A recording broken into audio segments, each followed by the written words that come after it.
Cape Town University. Students are being shown around an exhibition.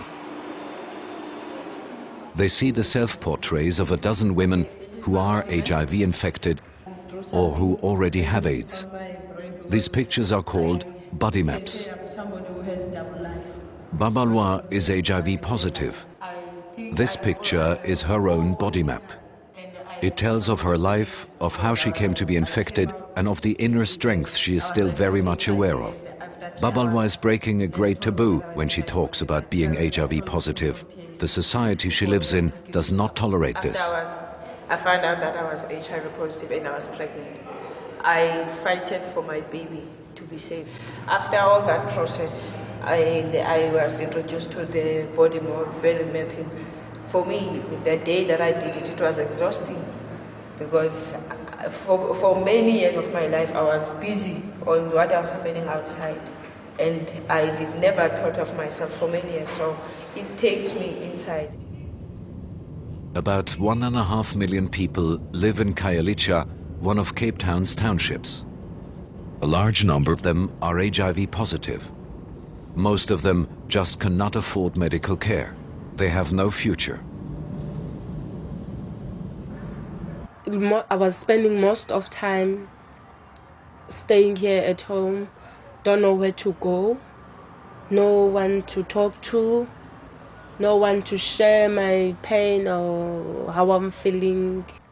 36-year-old Bulelwa is one of the 12 women who exhibited their body maps at Cape Town University. She overcame her isolation thanks to this women's group and rediscovered the joy of living. Now she herself is teaching a group of NGO members from all over South Africa. She explains to them what people with HIV feel and experience in the course of this work. And I also have a slogan which says, "Be wise, colonize." I was just referring to those who are still negative, who doesn't know their status yet. Because I think if I did colonize, I shouldn't be in this situation of being HIV positive. The NGO members will spread this memory work method to other parts of the country after they have learned how body maps are made. We're trying to find ways that can work in groups where the responsibility is not only on the counsellor to counsel everybody, it's people support each other in pairs, like in support groups. We become counsellors to each other. South African psychologist Jonathan Morgan is convinced that coming to terms with oneself and one's own biography helps the infected as well as those with AIDS to get a much better grip on their lives. To close your eyes and try and feel in your body, where is the point in your own body where you feel the strongest or the best? Where is your power point? And once you feel you have it, go straight to your body map and make a little mark. After marking where you get your strength of power, you are going to have a symbol that symbolizes that strength of power within you. Then you put it where you mark the X in your body map.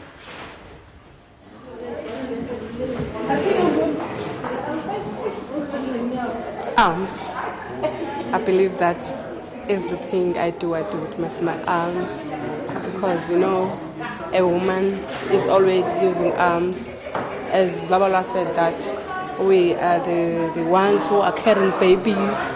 We use our arms. It's like everything comes from my arms. Yeah, my PowerPoint is from my arms. Yeah. Jonathan Morgan explains that the methods used in memory work cannot be defined once and for all. Memory work is a largely undefined field and it's continually evolving, so we're kind of making it up as we go along. But I would define it as any endeavor which includes elements of remembering, retelling, recording, and sharing. And I think maybe the most important thing is that in the sharing and the listening, the audience are shaping the story. Like a kind listener and a supportive listener will shape a story in a different way to a hostile and critical one. And these elements all combine into a kind of a narrative therapy, which is strongly part of memory work. Back in the township of Kaelicha, HIV-positive women meet one another regularly in a Red Cross container. They are putting together memory books. Books with lots of things to be remembered, which they will leave behind for their children. When my baby is old, you must take this book to my baby to tell that your mother is HIV positive. I don't want to tell by other people to say your mother is died by HIV positive. It is the disclosure of me. That's why I was feel well. First, the women fill in each of the empty spaces on the first page of their memory books with a symbol. Every window stands for an important part of its author's life and relates to a chapter of her memory book. This book is for Here is on is her windows. 1999, she was pregnant. 1995, her daughter gets sick. He was diagnosed that she is HIV positive. At 2000, her daughter died. 2001, she got pregnant again. Her baby was also HIV positive. I write this book for you, Asanda, my daughter. I want you to grow well and go to school and get education. As you know that your mother is not well educated, and you know that we are living with a virus, me, you and your father. So please take care, as you know that maybe I will die of AIDS. That's the end. Memory work, particularly, it provides a container where people can begin to contain and process their stories and make sense of them with a beginning, a middle, and an end. And I think the end is actually not where we are now, it's the future. So it's the element of hope. So people are able to reconfigure their lives and maybe look at how they might go in the future. The South Coast Hospice is the very last stage in the lives of many people. It is a hospice for the dying. Virginia Nzana looks after the children whose mothers are being cared for here. She drives out into the country to meet a family. She wants to form a relationship with the children while their mother is still alive. This is when she works with memory boxes. First, Virginia Nzana explains the purpose of the memory boxes to the parents, and then each child receives one. They can paint whatever they want to do with their memory box. And at the end of their painting, I'm going to ask each of them what they paint in their memory box and why. On the basis of what they paint, Virginia can see at once what the children are really feeling and thinking. So in the course of her regular visits, she is able to get to know the children's fears, which she then discusses with them. Her mother was sick, but they just being a potential orphan because the mother is looked after by hospice. This is my mom. I draw her because I like her. I just draw my mother. And the flower and the heart. Okay. Why? I draw my mother because I love her. They live with their mother most of the time because the father is working far away, which means they love their mother because they know what their mother is going through every day. We are not going to deal with the counseling of loving their mother for today, but on the following day we will speak to them about it. They know what's going on in her mother's life and they are worried of their mother. A treasury of memories. Virginia is the only person apart from the children to have access to the memory boxes. In this way, the children can pass on discreetly the odd piece of bad news if they are not treated well in their foster family. Virginia goes on to visit other families. They are living with a granny. Their parent passed away.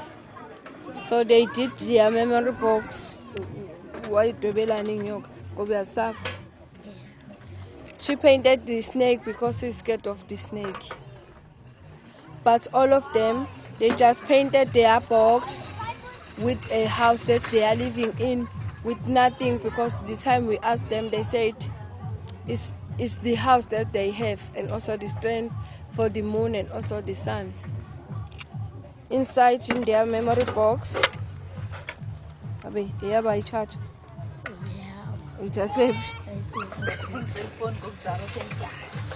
a birth certificate. You need a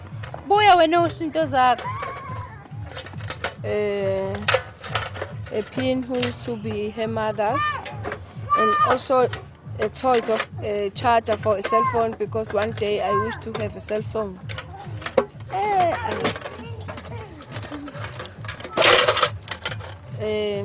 It's a birth certificate, a clinic card, instrument for the school, and also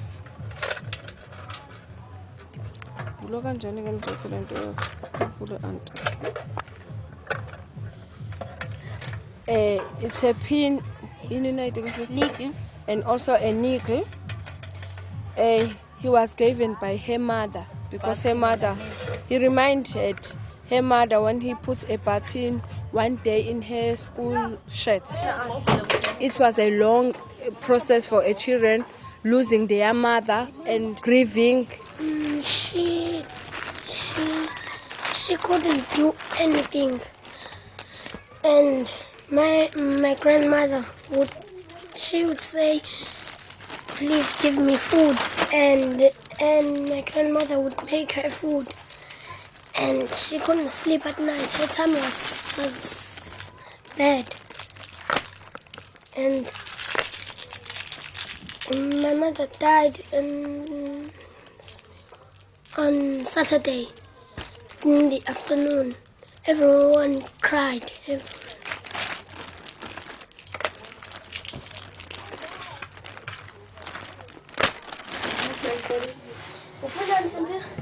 When I remember my mother, that's why I open it. And I'm sad and happy.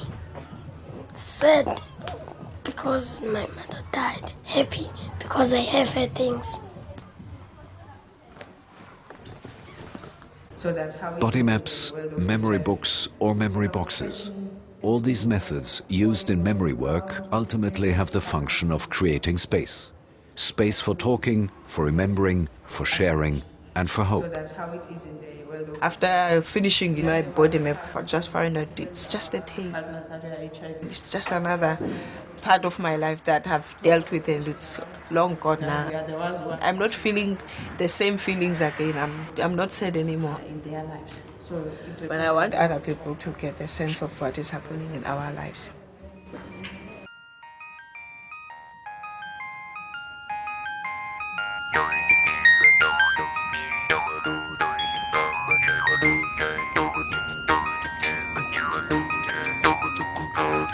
Okay.